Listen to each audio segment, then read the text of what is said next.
New at 11, the Coast Guard swooped in to save a swimmer off of Cape Charles. This happened just before 7 o'clock. Someone called the Coast Guard after seeing a swimmer struggle 100 yards from shore.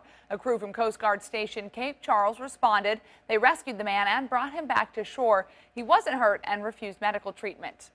Now, water rescues are really the theme of the day today because in addition to the rescue on Cape Charles, a packed ocean front and uncooperative weather kept lifeguards busy in Virginia Beach. They battled severe rip currents and high winds and rescued more than a dozen people, including one rescue our cameras caught on tape. 10 on your side's Matt Gregory is live at the Oceanfront now with the latest. Matt? Jana, we came down to the oceanfront earlier to interview a witness who saw two surfers being rescued by the jetty out here near the Rudy Inlet. But we ended up, while waiting to interview the gentleman, we ended up seeing another rescue of another surfer. I noticed everybody looking towards the jetty, and then the guards were jumping out of their stands. So I took a look and I saw that there was somebody who looked like a surfer hit the jetty. We started to interview Bill Green about surfing rescues he witnessed, and while we set up, Green looked back out at the jetty, and there we could see it, a surfboard and a man tumbling between the waves. Happened again 20, 30 minutes later.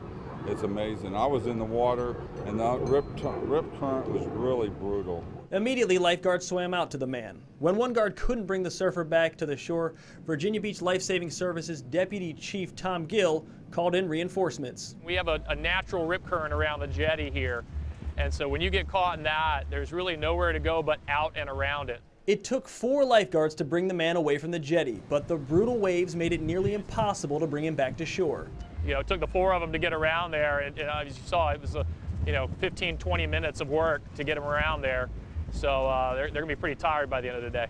Eventually, the lifeguards brought the surfer to the Croatan Inlet and safely back to shore, with Bill Green watching his 3rd rescue of the day. I was impressed. I've been in beaches around the world. The Virginia Beach lifeguard system, it's the best in the world by far.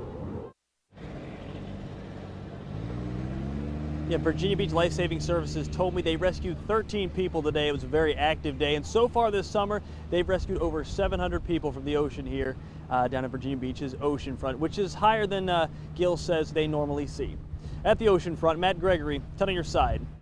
And if you plan to head to the beach this holiday weekend, do keep in mind that the weather can be dangerous. Earlier today, red flags flew at the beach, and those flags mean there's a high risk for rip currents, which can pull swimmers away from the shore and into deeper waters.